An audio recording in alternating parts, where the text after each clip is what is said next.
Gauteng Premier David Makura says an independent forensic investigator will look into reports of dodgy tenders uncovered by slain whistleblower Babita Deokaran.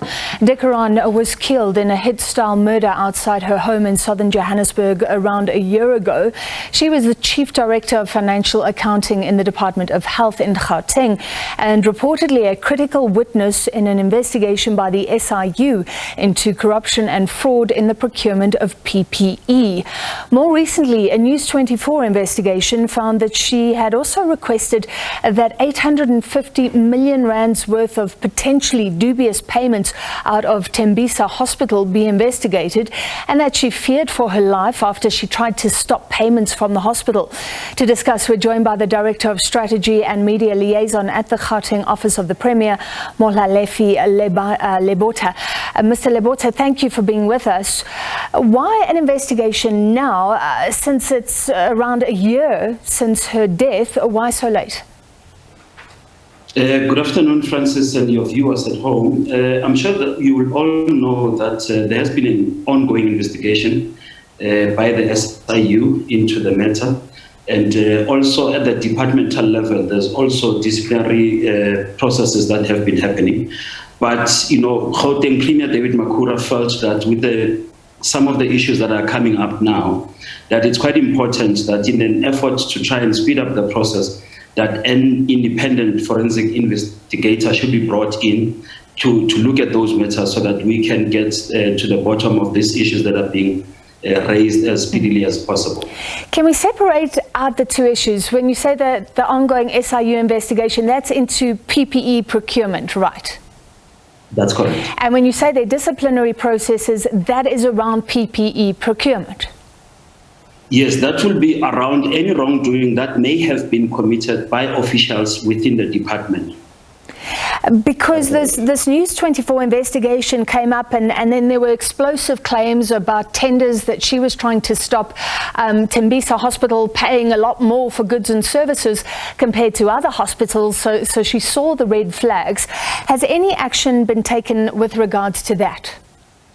That's precisely the reason why the Gauteng provincial government has appointed this, is finalizing the process of appointing the independent forensic investigator, so as to follow up on all those issues that are currently being raised and the issues that have been raised before, so that the matter can speedily be resolved. Also as a demonstration by the Gauteng provincial government that there is no space for acts of corruption and malfeasance within the Gauteng provincial government, but also as the way of ensuring that employees in all government departments can have that confidence of coming forward if there's any wrongdoing that is happening, that they can communicate that information so that they can also be protected.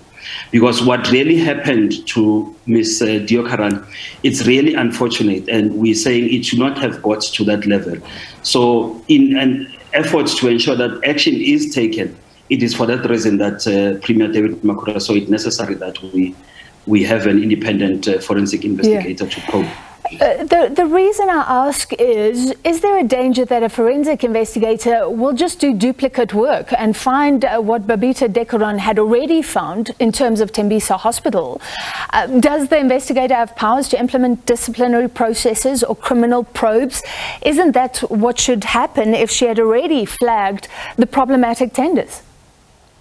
Yeah, you know, the main issue that we need to recall that, you know, these are internal people that are being investigated. So we don't want to actually, right now, get into the details of the investigation and how it's going to pan out. But we hope that the independent forensic investigator will be able to bring to book some of the issues that may have or could be shielded by those who are still in the employ of government. But sir, in the meantime, I'm saying, has any action been taken against, say, the CEO of the Tembisa Hospital or anybody who signed off those tenders that had been flagged? I mean, a disciplinary investigation would investigate anyway. Has anything been started? Any action. Remember that there's also processes that needs to be followed against any allegations that are being raised. So we are currently at that stage where all those allegations are being probed, but our expectation is that the bringing in the independent forensic investigator will help us speed up the process. Has anything happened to the Provincial Health Department boss Lerato Madio, who reportedly failed to act when Babita Deokaran went and said that she knew her life was in danger? Yeah, Francis, I think you'll need to acknowledge that, our communication that we issued yesterday, it's just to communicate the action that's being taken. So we'll not necessarily want to be, trying to predict as to what is going to happen or what's not going to happen. So our request is that we just give this process space. Sure. And the provincial government will definitely be communicating developments as the investigation continues. I'm just trying to figure out, in the last year, what has happened. Was the Premier's department at the time aware of issues around Tembisa, or did it take journalists to bring that matter to the fore? I mean, surely provincial officials knew about this investigation, knew about the things that she had flagged.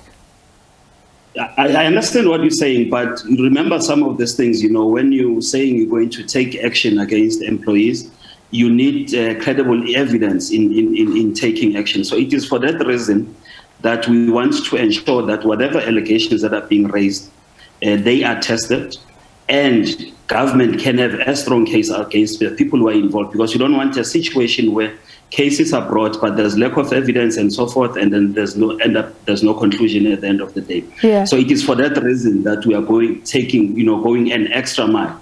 And the fact that the issues are raised by the media, it's something that is very much welcome, in as much as members of the public are also aware to raise any issues that they may be aware of wrongdoing or malfeasance, so that those can be investigated and finally be brought to book. So it's a collective work that we would like to see happening together with the communities, the media involved. The media continues to play a very critical role.